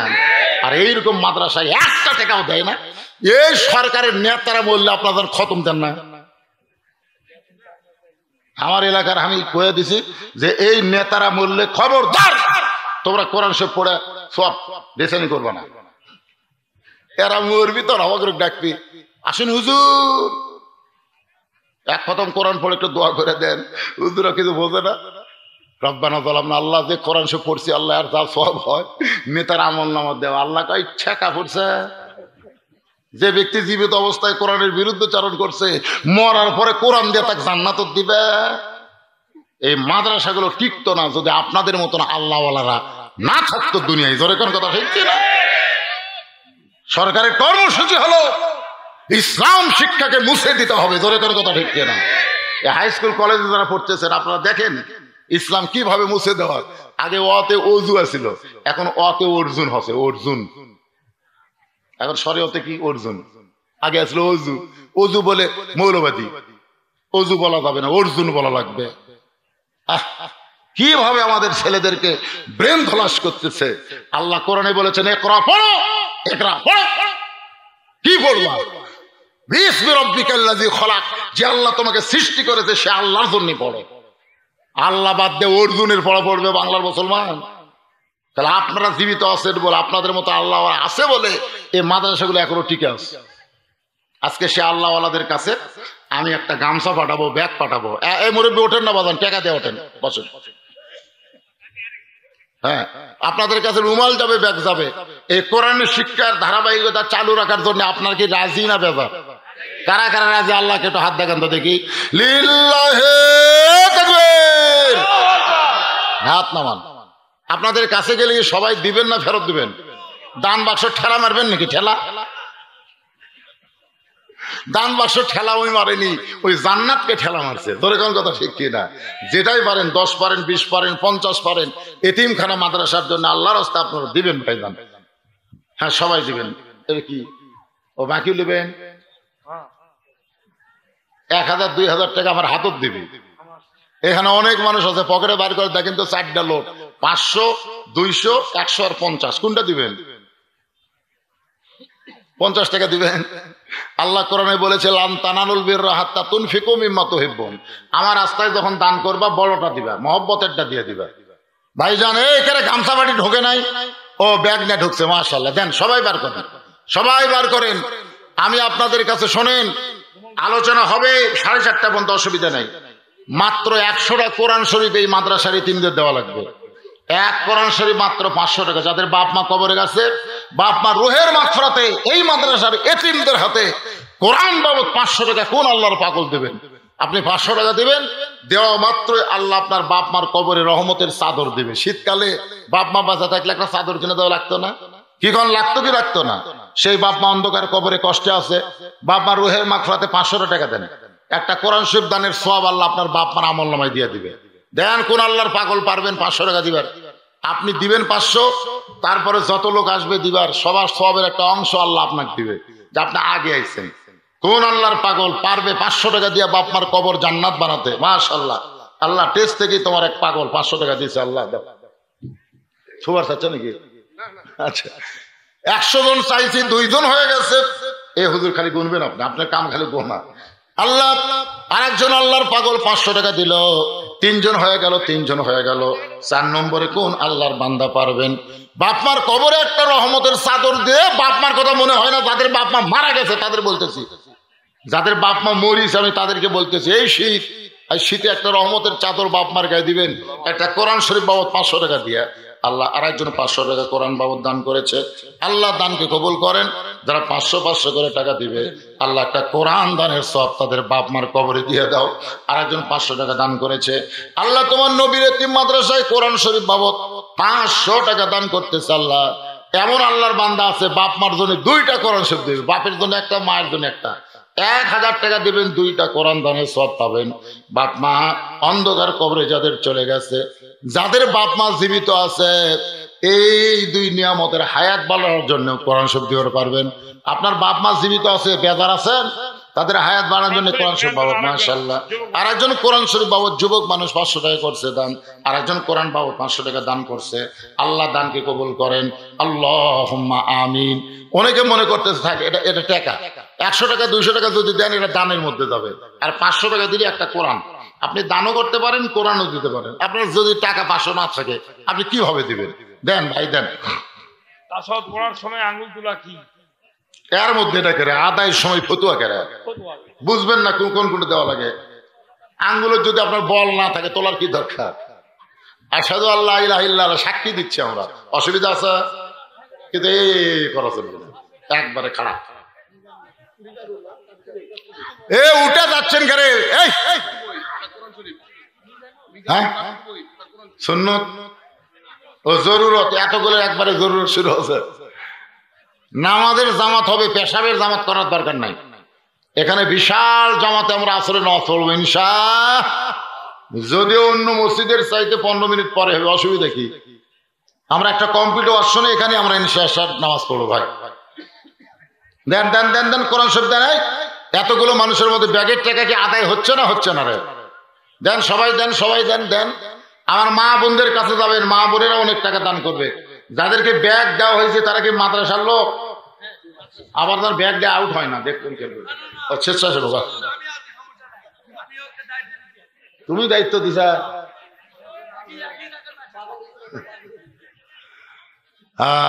দায়িত্ব দিছে তারই স্ক্রু ঢিলে। এই জিকির করেন, জিকির করেন। আর যারা দাঁড়িয়ে আছেন শুধু আপনি একটু বসেন, সবাই বসেন আর জিকির করেন। লা ইলাহা ইল্লাল্লাহ, লা ইলাহা ইল্লাল্লাহ, লা ইলাহা ইল্লাল্লাহ। একটু ঠান্ডা পানি। লা ইলাহা ইল্লাল্লাহ, লা ইলাহা ইল্লাল্লাহ, লা ইলাহা। কোরআন শরীফ বাবদ আরেকজন 500 টাকা দান করছে। কয়টা হচ্ছে কোরআন? 20টা হচ্ছে। 100টা চাইছি, 100টা কোরআন শরীফ চাওয়া হয়েছে। এতগুলো মানুষ, আরে টাকা পকেট দিয়ে বাড়ির যাবে, কাপড়ের কাপড় নাই ভাজান। আজকে যেটা আপনারা দিবেন এইটা আপনার জান্নাতের একটা উসিলা হয়ে যাবে। বাপ মা কবরে গেছে, বাপ মার কথা মনে করে সবাই একটু মহব্বত না জিকির করে বসেন। এখন আবার আলোচনা শুরু হবে। লা ইলাহা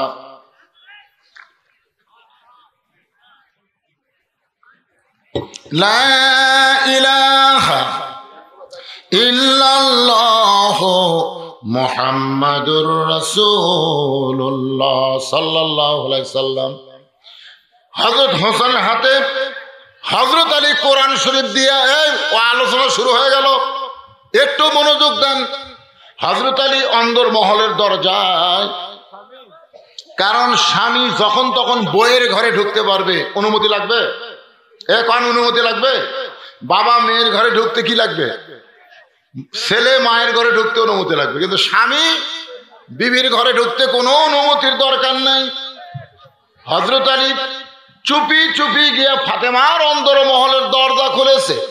যে মাত্র দরজা খুলেছে তাকায় দেখে ফাতেমা বাম হাতে জাতা ঘুরাই আর ডান হাতে আল্লাহর কোরআন তেলাওয়াত করতেছে।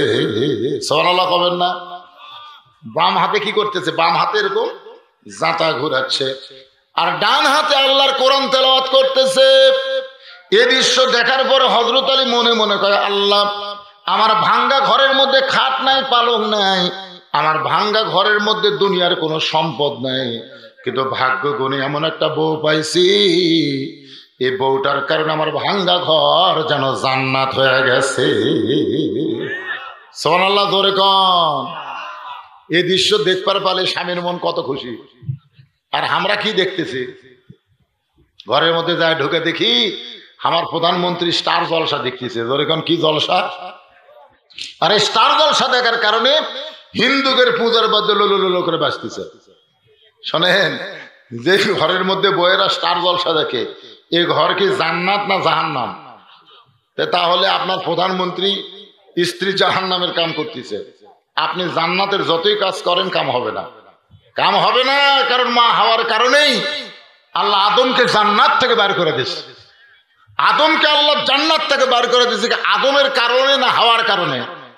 কথা কোন কার কারণে? হাওয়ার কারণে। আদম নবী তো বলেছিল বিরক্ত হয়ে, আল্লাহ দোষ করলো হাওয়া আর হামাক দিচ্ছেন বার করে। আল্লাহকে হাওয়া তোর কে হয়? আদমকে আমার বউ হয়। তো বউ থাকা অবস্থায় দোষ করবি, তুমি তাকে ছাড়িয়ে দিবা না? যদি তালাক দিতে তাহলে তোমার দোষ হতো না, কিন্তু এখন পর্যন্ত তাকে নিয়ে সংসার করতেছে। হাওয়া যখন গন্ধম কাছারে কাছে গেছিল তখন তুমি কোথায় ছিলে? আদম কয় আল্লাহ আমি তো খেয়াল করিনি। আল্লাহ কয় হাওয়া যখন গন্ধম ফল খাইলো তখন তুমি কোথায় ছিলে? আদম কয় আমি খেয়াল করিনি। আল্লাহ রাগ করে কয় আদম তোমার বউ কি করবে তুমি খেয়াল করবে না? আপনার বউ স্টার জলসা জি বাংলা দেখতেছে, আপনি তখন কোথায় ছিলেন? কি কারণ খেয়াল করার দরকার আছে না নাই? দরকার আছে না নাই? খেয়াল করতে হবে।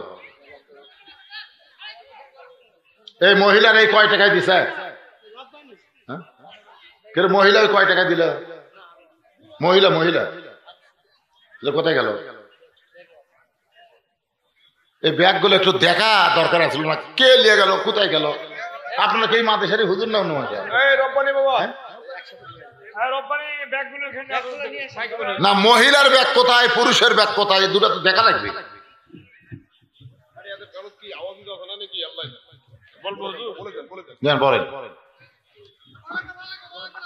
লাগবে না? আচ্ছা আচ্ছা আচ্ছা আচ্ছা। মহিলার ব্যাগ আলাদা দিবেন, পুরুষের ব্যাগ আলাদা দিবেন। আর ছোট একটি কথা, আমাদের শিয়ারা নুরানি মাদ্রাসায় আগামী 8 মার্চ না 8 ফেব্রুয়ারি আমাদের তাফসীরুল কোরআন ইসলামের সব দোয়া মাহফিল হবে। সকলকে দাওয়াত রইল, আমন্ত্রিত। এখানে আপনারা গ্রহণ করবেন। অনুগ্রহপূর্বক আমরা বলছি শিয়ারা বাজার নুরানি হাফিজি বেসরকারি শিশুসদন মাদ্রাসার উদ্যোগে ঐতিহাসিক তাফসীরুল কোরআন ইসলামের সব দোয়া মাহফিল আগামী 8 ফেব্রুয়ারি 25 মার্চ। লা ইলাহা ইল্লাল্লাহ লা ইলাহা ইল্লাল্লাহ লা ইলাহা ইল্লাল্লাহ মুহাম্মাদুর রাসূলুল্লাহ সাল্লাল্লাহু আলাইহি সাল্লাম। হযরত আলী মনে মনে বলতেছে আল্লাহ আমার ঘরে খাট নাই, পালং নাই, আমার ঘরে কোনো সম্পদ নাই, কিন্তু এমন একটা বউ পাইছি ভাগ্য গুণে, যেই বউ বাম হাতে জাতা ঘোরায় আর ডান হাতে আল্লাহর কোরআন তেলাওয়াত করে। এই ঘরটা যেন ঘর নয়, ঘর যেন আল্লাহর জান্নাত হয়ে গেছে। এই দৃশ্য দেখার পরে সঙ্গে সঙ্গে হযরত আলীর জবান ফসকে বার হয়ে গেছে, জবান ফসকে বার হয়ে গেছে, রব্বানা আতিনা ফিদ দুনিয়া হাসানাতাও ওয়া ফিল আখিরাতি হাসানা ওয়া কিনা আযাবান নার। এই যে আরবি কোরআন আয়াত কলমের বাংলা বুঝলেন? এর বাংলা হচ্ছে দুনিয়া যার সুন্দর হবে আল্লাহ আখিরাতও তার সুন্দর করে দিবে। সুবহানাল্লাহ কন্যা কেন? দুনিয়া যাদের বউ অসুন্দর, অসুন্দর মানে ঢপে অসুন্দর না, আবার মনে করবেন চেহারা না, চেহারার কথা বলাচ্ছে না। দুনিয়ায় যাদের বউ কাজে কর্মে অসুন্দর, তাদের আখিরাতকেও আল্লাহ অসুন্দর করে দিবে।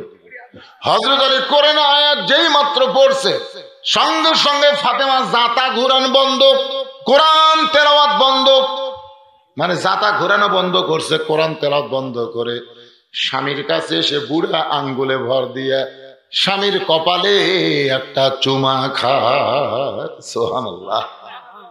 হযরত আলী চমকে বললেন কি দৃশ্য দেখলাম রে, তুমি বাম হাতে জাতা ঘোরাও, ডান হাতে কোরআন তেলাওয়াত করো, আর আমি দরজায় আসার সঙ্গে সঙ্গে তুমি এগুলো বন্ধ করলে কেন? ফাতেমা বলে স্বামী আপনি জানেন, স্বামী যখন বইয়ের ঘরের দরজা আসবে তখন বইয়ের সমস্ত আমল বন্ধ, কোনো কাজ করা যাবে না, একটাই মাত্র কাজ হলো স্বামীর সামনে দাঁড়িয়ে যাওয়া। ধরে কোন সুবহানাল্লাহ। কারণ আল্লাহ নবী বলেছেন ফাতেমা, আল্লাহ ছাড়া কাউকে যদি সেজদা দেওয়ার হুকুম থাকতো তাহলে তোমাকে বলতাম হাসান হোসেনের বাপের পায়ে সেজদা করো, কিন্তু আল্লাহ ছাড়া অন্য কাউকে সেজদা দেওয়া যাবে না।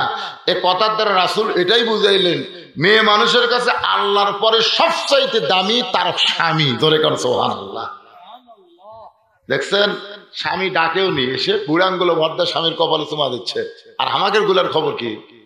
রহিমা ডাকতেছে স্বামী, কথা কয় না, রহিমা, কথা কয় না। এবার সুন্দর করে বলতেছে, কে গো রহিমা কলিজা?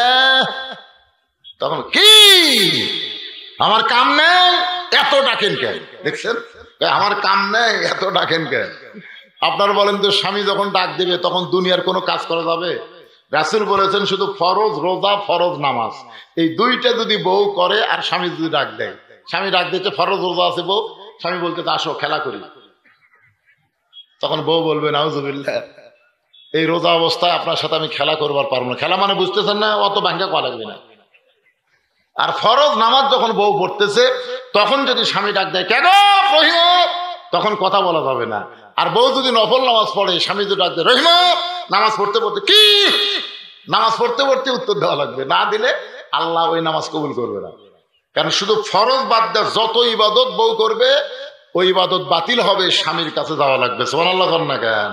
স্বামীর হুকুম ছাড়া স্ত্রী নফল নামাজ, নফল রোজা করতে পারবে না। এ কথা কর না কেন? স্বামীর হুকুম ছাড়া, এজাজত ছাড়া স্ত্রী নফল নামাজ, নফল রোজা করতে পারবে না। হ্যাঁ, আমার মায়েরা ভালো কান লাগায় শুনবেন। সঙ্গে সঙ্গে হযরত আলী ফাতেমার কপালে একটা চুমা দিলেন। বউ যদি কপালে চুমা দেয় তাহলে স্বামীর চুমা দেওয়ার দরকার আছে না নাই? আল্লাহ রাসূল বলেছেন তোমার বউয়ের এদিকে তাকান, এই যে ভুরু দেখতেছে, ভুরু, এই দুই ভুরুর মাঝখানে একটা চুমা যদি দিবার পারো তাহলে তোমাদের আমল নামায় একটা ওমরা হজের সওয়াব আল্লাহ দিয়ে দিবে। সুবহানাল্লাহ তো বলেন ঠিকই। এখন যদি বলে আপনাদের বইয়ের ভুরু কেমন, আমি 10 জন লোক বলছি, কে ভাই তোর বইয়ের ভুরু কেমন? কাজ পর্যন্ত দেখিনি হুজুর। তো দেখিনি মানে চুমা খাইনি, যাই চুমা খাবি দেখবি না, কথা কোন দেখবে না? দেখবে। সঙ্গে সঙ্গে হযরত আলী ফাতেমার দুই ভুরুর মাঝখানে চুমা দিলেন। এখন হয়তো এই আমল আপনারা করবার চাবেন, কিন্তু মেয়েরা রাজি হবে না। এই জন্যই হবে না কারণ অনেক স্বামী আছে বিড়ি খায়, জোরে কোন কি খায়? এই বিড়ি খানেলা স্বামী যখন ঘরের মধ্যে ঢোকে গোটা ঘরই ভোগরা পাটার মতন গন্ধায়। আর চুমা খাবার গেলে তো বমি হবে, জোরে কোন কি হবে? আলী বলে ফাতেমা, তোমার হোসেনের হাতে আল্লাহর কোরআন শরীফ দিয়েছি, কারণ কতগুলো মেয়ে মানুষ দরজায় দাঁড়িয়ে আছে, তারা একটু তোমার সঙ্গে দেখা করবার চায়। হোসাইন এই খবর দিবার আইছিল, কিন্তু তাকে আমি আটকায় দিয়া তার হাতে আল্লাহর কোরআন শরীফ দিয়েছি। ফাতেমা চোখের পানি বের করে বলে, স্বামী গো, ওই বাবা মা সবচাইতে ভাগ্যবান যার সন্তানের হাতে আল্লাহর কোরআন। সুবহানাল্লাহ কর না কেন? সুবহানাল্লাহ কওয়া যায় না? ওই বাবা মা সবচাইতে বড় ভাগ্যবান যার সন্তানের হাতে কি, জোরে কয় না? আপনারা ভাগ্যবান হওয়ার পারছেন তো? এই কথা কয় না কেন? ভাগ্যবান হওয়ার পারছেন? পারেননি। এখন বুঝতেছেন না? বুঝবেন। শোনেন, সন্তান যদি খালি বাপের জন্য বলে রব্বির হামুমা কামা রব্বায়ানি সগীরা, এই বলার সময় যদি চোখের মাথায় সামান্য এক ফোঁটা মাছের মাথার মতন পানি বের করে দিবার পারে, ওই সন্তানের দোয়া আল্লাহ ফিরায় দেয় না, বাবার সব আযাব আল্লাহ মাফ করে দেয়। জোরে করে সুবহানাল্লাহ। তা আপনার সন্তানরা কি দোয়া করবার পারবি?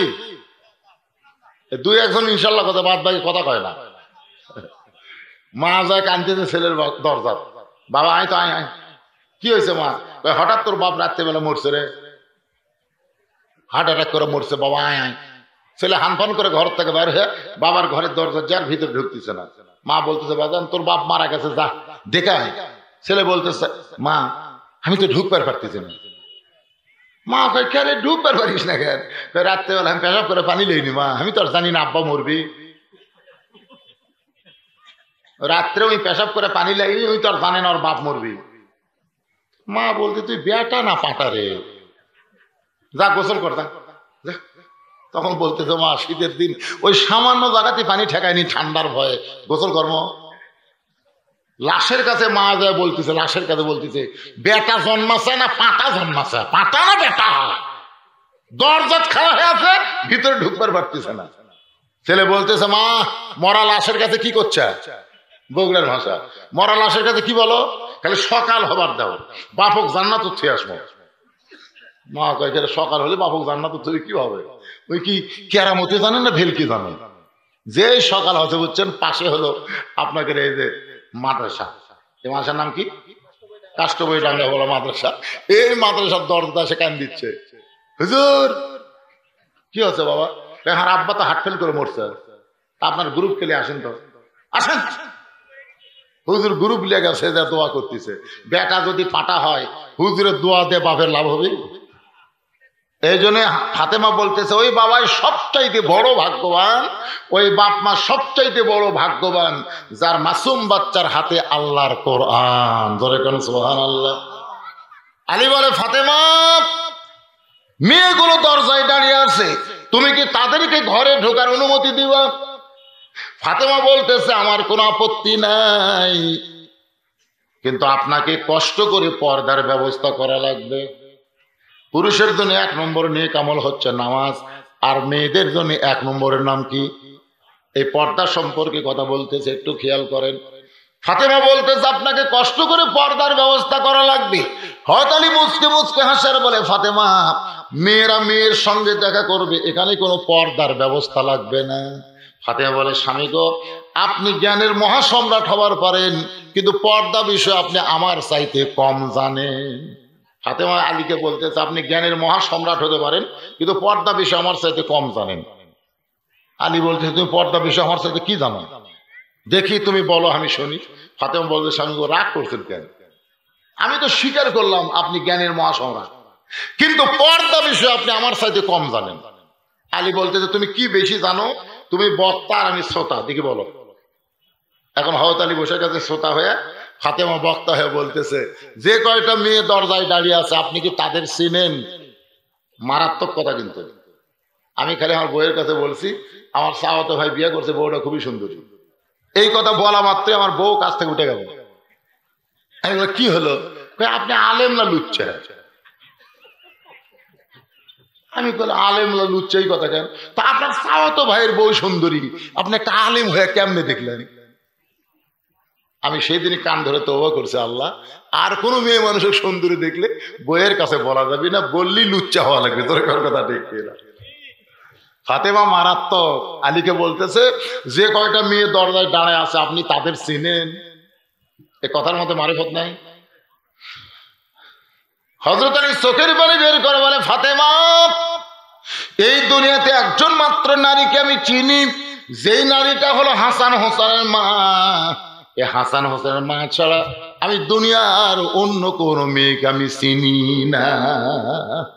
ফাতেমা দৌড়ে সে খুশি হয়ে স্বামীর কপালে চুমা দিয়ে বললেন, আপনি যখন জান্নাতে যাবেন না, আমি তখন জান্নাতের নারীদের শত্রু হব, জান্নাতীদের কি হব? সর্দার হব, নেত্রী হব। আমি তখন হুরগেলমানকে বলবো, এই আমার স্বামীর ধারত জান যাবার চাইস না, কারণ আমি জান্নাতের নারীদের নেত্রী, খালি এক আমি ছাড়া আপনার সাইটে কেউ যাবার দেবো না। আলী কয়, ফাতেমা আল্লাহর শপথ করে বলতেছি, তোমাকে ছাড়া জান্নাত আমি কোন হুরই নিব না। ধরে জন্য সুবহানাল্লাহ। তোমার মতন বউ পালে হুরের দরকার আছে? কি সংসার, কি জীবন তাদের, সুবহানাল্লাহ।